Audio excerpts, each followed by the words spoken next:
Ito po si Dr. Mary Ballas, ang inyong kaibigan at kaagapay sa kalusugan.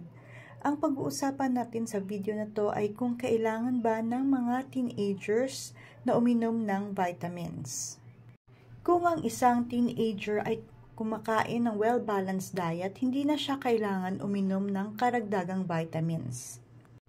Pero kung ang isang teenager ay pihikan sa pagkain o mahilig kumain ng mga fast foods at hindi niya nakukuha ang sapat na mga vitamins at nutrients sa kanyang mga kinakain, pwede siyang uminom ng vitamins tulad ng B-complex na kailangan niya para sa kanyang brain at nerve development.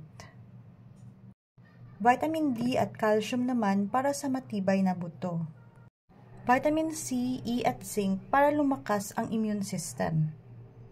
At iron para maiwasan ang anemia.